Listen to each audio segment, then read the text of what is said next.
From Studio 5 in New York City, Hi, Guy this Gordon, is Channel the 5 News, reporting here from West Point, New York. Civil wars often grind industry to a halt, but no one can look at the booming industry up here and say that the North isn't coming out swinging. Research and mass production are moving here at unprecedented rates. Up here, nothing's stopping the swinging of hammers and the grinding of gears. Hi, my name is Amelia Bloom, and as you know, Channel 5 is based in New York, and we're not particularly biased, but we are far ahead of the South. We produce 90% of the nation's output without slavery, and that includes some cotton too. The Battle of Bull Run gave us quite the shock, but we mobilized and industrialized quickly, and we are far ahead of the competition. Go Union! Hello, Kana Watanabe here. In the South, they grow an immense amount of cotton, but with Britain having access to Egypt and India, it doesn't mean much. Cotton might have once been king, but our industrialization is dethroning it. We have 70% of the nation's railways, produce 97% of the nation's firearms, and the gap only grows with time.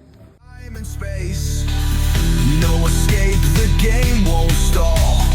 Burn it hard or lose it all. Speaking of railways, ours has been continuously expanding since the beginning of the Civil War. The U.S. military builds railroads to more efficiently transport troops and goods to the front line. Now, let's go to Amelia Bloom with her interview with Herman Haupt, Chief of the U.S. Military Railroads. General Haupt, thank you for joining us. You're often called the unsung hero of the Union's success in the Civil War. For viewers unfamiliar with your work, could you briefly describe your role? Thank you, Ms. Bloom. I served as Chief of Construction and Transportation for the United States Military Railroads.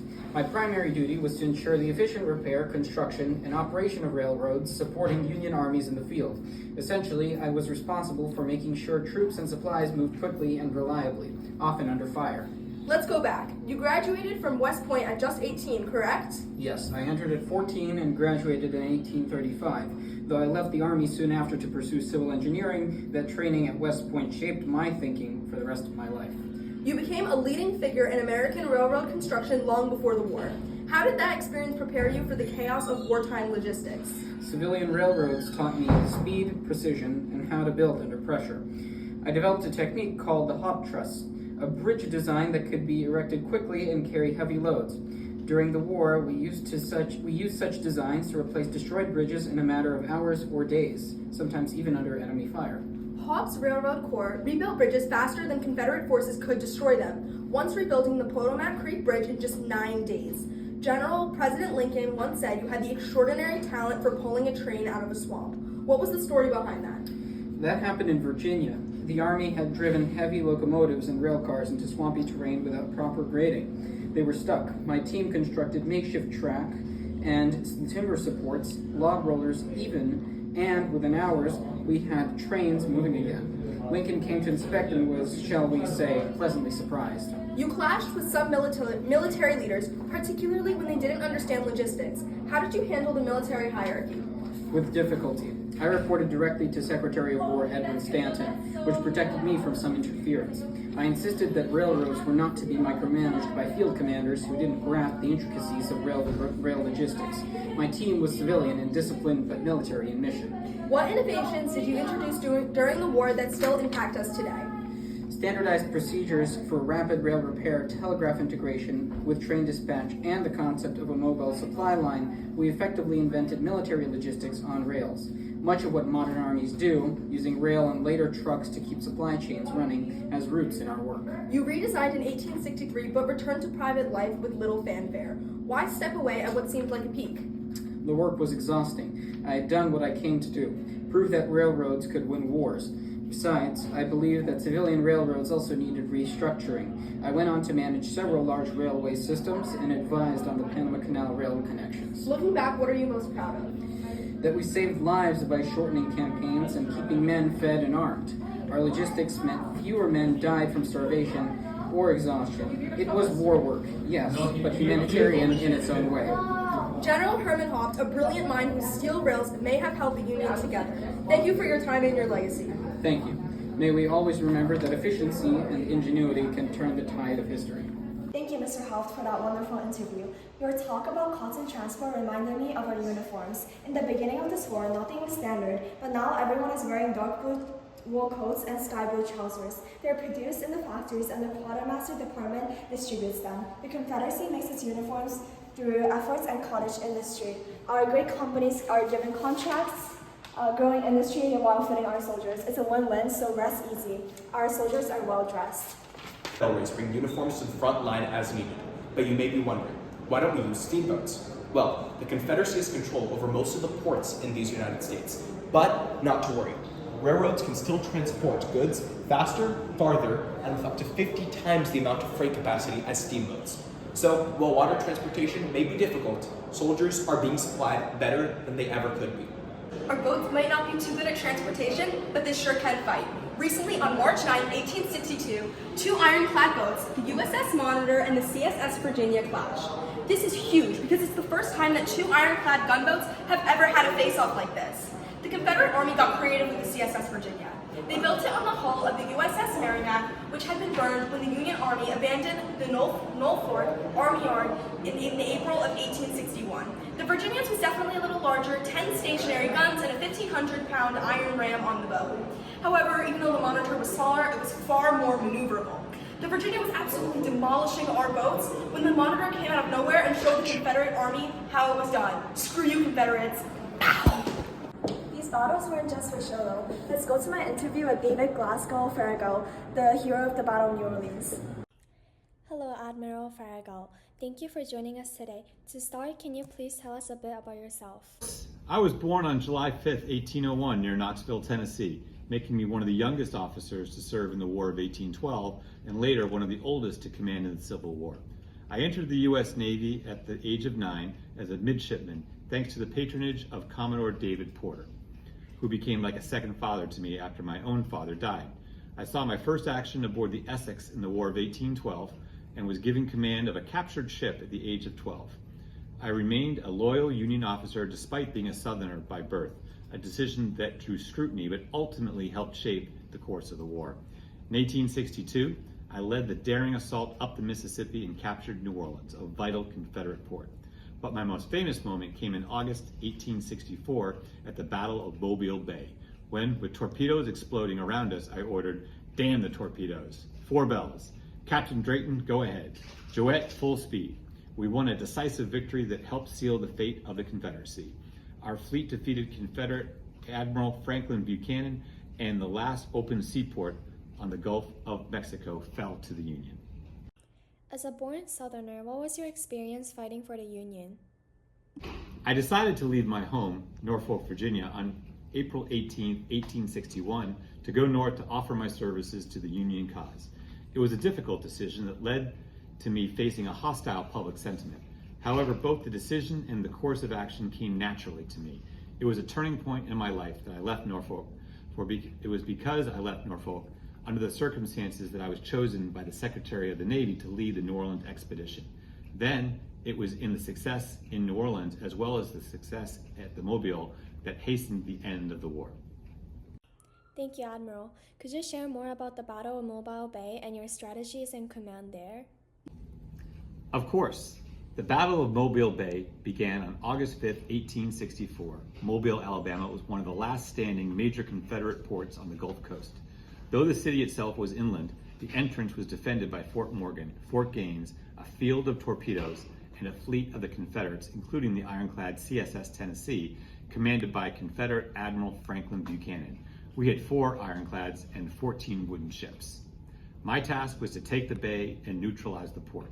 I had 4 ironclads and 14 wooden ships under my command. We formed 2 columns, ironclads on the inside, wooden ships latched together on the outside for support. As we approached, the Monitor USS Tecumseh struck a torpedo and sank, taking most of her crew with her.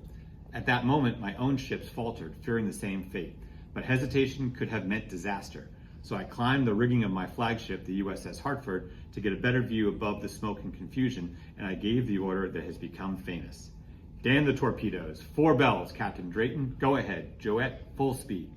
We pressed forward. The torpedoes didn't explode. Luck was with us, and we forced our way into the bay. There we engaged Buchanan's ironclad CSS Tennessee in close quarters. She fought valiantly, but we rammed and shelled her until she could no longer resist. After a fierce battle, she surrendered. It was one of the Union Navy's greatest victories. The Gulf of Mexico was sealed off to the Confederacy, and we had broken yet another critical link in their supply chain. The victory at Mobile Bay was not just a tactical win, It was a moral and strategic blow that helped bring the war closer to its conclusion. That's it for today. Thank you, Admiral Farragut, for your time. But first, it's time for a quick commercial break. You really thought we didn't need to pay the bills?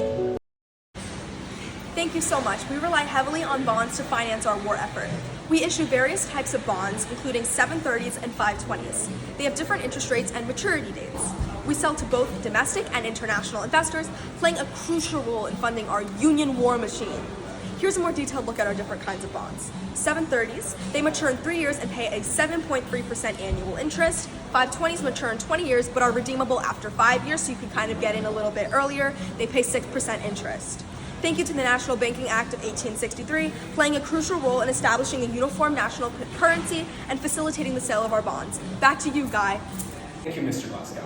Now, you viewers at home may be wondering, what good is trapping and choking out the enemy if you can't even fight them? Well, fighting is something that our industry can certainly pump out. The new auxiliary technology, rifles, can fire bullets faster, farther, and more accurately than the old muskets ever could. The bullets have 3 rings around them, allowing them to glide through and spin throughout the rifle's barrel more accurately and more smoothly. Some new rifles, like the 7-shot Spencer and the 16-shot Henry, don't even have to be reloaded every single shot. Cavalrymen use percussion revolvers, which offer multiple fast shots in a single clip. Now, to talk about how the new weapons work with wartime strategy, let's go to my interview with James Wolfe Ripley, the Chief of Ordnance. Hello, Brigadier General James Wolfe Ripley, and thank you for joining me today. I'd like to discuss with you a little bit about the evolution of firearms in the years leading up to and during the Civil War, and how you think those changes will affect the future. Thank you, Mr. Gorin. As he said, I am Brigadier General James Wolfe Ripley, and I'm excited to show you viewers what I've learned as the U.S. Chief of Ordnance. Can you tell me a little bit about yourself? Sure. I was born on December 10th, 1793, making me one of relatively few Civil War generals that was born during the 18th century. I then entered West Point in May of 1813, and I graduated within 13 months, which is incredibly rapid for moving through West Point. I then served as an artillery officer until 1832, as which I served at Sackett's Harbor, New York, and under Andrew Jackson in the Seminole Wars and the invasion of Florida. Fun fact, once when I told Andrew Jackson to follow standard procedure, he threatened me with bodily harm, which is a very interesting moment in my life. That's unfortunate. I served a great role in the 1832 crisis at Fort Moultrie, South Carolina, using diplomacy and tact to diffuse violence. That won me great respect among my peers in the United States military. Can you tell me a little bit about your time in the Springfield Armory? Yes, in 1842, I became superintendent of the Springfield Armory. I increased production while reducing cost, and was instrumental in developing the 1855 model 58 caliber rifle musket, and now the standard for Union soldiers. It used the mini ball, a conical lead bullet designed specifically for muzzle loading rifles. The soft lead also meant that the mini balls could cause significant damage upon impact, flattening, splitting, or shattering bones, making them particularly deadly. In fact, the mini ball was considered to be the most deadly weapon of the Civil War so far, responsible for over 90% of casualties. Thanks to my help securing weapons and supplies at the beginning of the war, I was promoted to Brigadier General, which is my current position. That's truly fascinating. Okay. So, you mentioned how you helped to develop important infantry weapons. Can you talk about these, as well as the evolution of any other weapon throughout the Civil War? Yes, the world of warfare has changed greatly during my time in the military. In my days of service, I watched the musket give way to the rifle, and with it, the nature of the battlefield has shifted irrevocably. Before the war, our arsenals were stocked with smooth-bore muskets, reliable only at a short range and demanding tight formations. They fired shots slowly, inaccurately, and took ridiculous amounts of time to reload. But now, rifled arms like the Springfield Model 1861, whose adoption I oversaw, have proven their worth. Their accuracy and range are far beyond anything fielded in decades past. It is a sobering thought. Each man can now kill from hundreds of yards away. In my early days, we relied heavily on smooth-bore cannons, like the 6-pounder and 12-pounder howitzer. Effective, yes, but limited in range and accuracy. Now, with the widespread adoption of rifled artillery, such as the Parrott and James rifles, we are seeing far greater precision and destructive capability at extended distances. Our capacity for siege warfare, fort raiding, and long-distance shock and awe has never before been so great. That's truly impressive. Can you tell me a little bit how these evolved military weapons have affected military tactics? Yes. In years past, the smoothbore musket and cannon necessitated close order formations and massed volleys. Battles were won by discipline, proximity, and coordinated charges. However, rifled muskets and long-range artillery make these tactics a death sentence. A line of men advancing in the open is now little more than a target. We see it daily on the fields of this war, casualties mounting. Not for lack of bravery, but because the weapons have outpaced the doctrine. Skirmish lines, entrenchments, and cover have become essential. Rigid maneuvers are no longer possible. There seems to be a lot of evolution of military weapons and military tactics in such a short amount of time. How do you think this will continue into the future, and how do you think it will affect it? Sure, this war so far has been nothing short of devastating, and all I can think about is how much worse it will be. We already have prototypes of multi-shot guns, and don't have to be reloaded every shot. I think that in the future, firearms will be able to shoot at unprecedented and indefensible rates. The romance of war is being replaced by its grim mathematics. It won't really matter who has more numbers, because a single weapon can devastate an endless horde of individuals. Armies will no longer march shoulder to shoulder, but will dig in, spread out, and rely on precise coordination of artillery and infantry. With artillery getting more accurate and longer range, there might come a time when entire armies fight without ever seeing each other. I foresee, maybe just wishfully, that as the romance of war is phased out, we might do it less. Maybe the future will be less violent, and maybe we will not all be destroyed. This is truly quite the predicament. Thank you for joining me today, Mr. Ripley. Peace. Thank you, Mr. Ripley. Just a side note, at the beginning of the war, Confederate soldiers would arm themselves with stolen Union weapons, just showing how much better our forces are than theirs.